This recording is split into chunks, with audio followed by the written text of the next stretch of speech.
Welcome to Sports Wars College Football Preview for 2021. Here we're going to be talking about who are the most overrated teams in college football for the 2021 season. As always, if you like this content, like, share, and subscribe here at Sports Wars.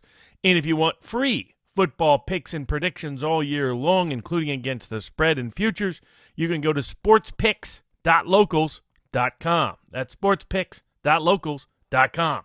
Let's turn to the most overrated teams of the college football season. We'll look at the 5 most overrated, comparing their talent levels and schedules to their preseason rankings by the press and others. Number 1 on that list has to be Iowa State. Iowa State is ranked in the top 10.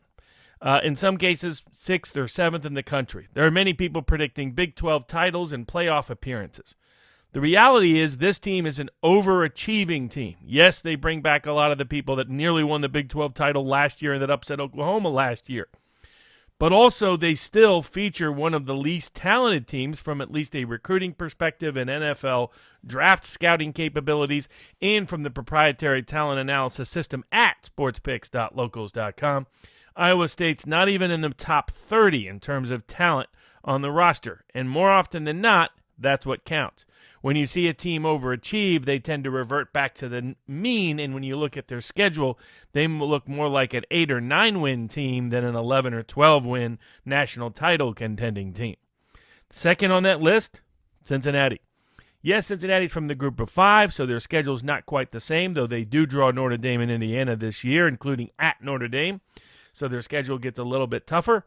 And yeah, they're the kind of team that could compete with Georgia in the bowl game last year. But if you look beneath the final margin and look to the statistical performance and the various statistical analytic metrics, you find that Georgia dominated that game against Cincinnati, and in most games would have won that game by 20 or more points, but for some of the luck factors falling the Cincinnati Bearcat way.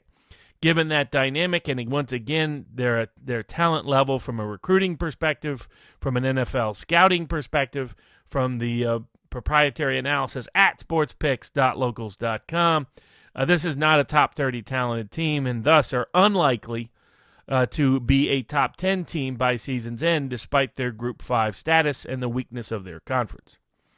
Up next is Indiana. Indiana is a team that overperformed and overachieved in a COVID year that everybody agrees is a hard year to track as being predictive of anything. Once again, they're a team that's not even in the top 40 in terms of talent by recruiting rankings, by NFL scouting analysts, by the proprietary analysis at sportspicks.locals.com. They're a team that faces plenty of opponents that can and likely will beat them during the regular season. Yeah, they have a fun coach. Yeah, they can have a fun offense. But their defensive coordinator who helped them overachieve defensively in creating that unusual turnover edge last year is gone, is now down at the University of South Alabama, and we do not see them replicating and repeating their success and more likely reverting to the mean of their talent level, and we do not see them finishing the season ranked in 2021. Up next, Ole Miss. What was the only SEC first-year coach to have a losing record against the spread? Lane Kiffin. No surprise. Indeed, was Ole Miss's offense from a statistical analytics metrics yards per play perspective, for example, better than the offenses that Hugh Freeze often had at Ole Miss? No, it wasn't. But the defense was one of the worst that it's ever been at Ole Miss. So with all the touting of Ole Miss, people forget that Arkansas exposed that offense very early on in the season. The defense was inconsistent and only achieved against the offense only achieved against weak defenses. The defense was an open sieve all year long, no matter who they were facing. And they returned very little new talent on defense. They returned the same coordinator on defense. They lose some key offensive talented personnel. They don't add much in terms of talent offensively in the recruiting rankings. And they're another team whose talent level and schedule difficulty predicts a losing season, not a top 25 season like some are forecasting. It predicts more likely to get crushed by Bama than to pull the shocking upset over Bama.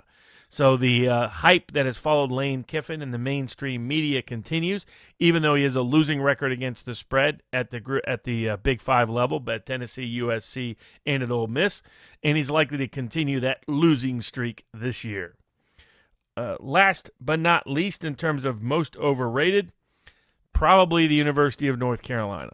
To put a team in the top 10 that hasn't been in the recruiting rankings top 10 quality of anybody on that roster, despite their substantial improvements over prior years, and despite the fact it's the most talented Tar Heel team since the last time Mac Brown was in Carolina country, doesn't change the fact that they are not a top 10 team from a talent perspective and face enough opponents that are aiming to get them that they're much less likely to be outside the top 10, or much more likely to finish outside the top 10 than inside the top 10.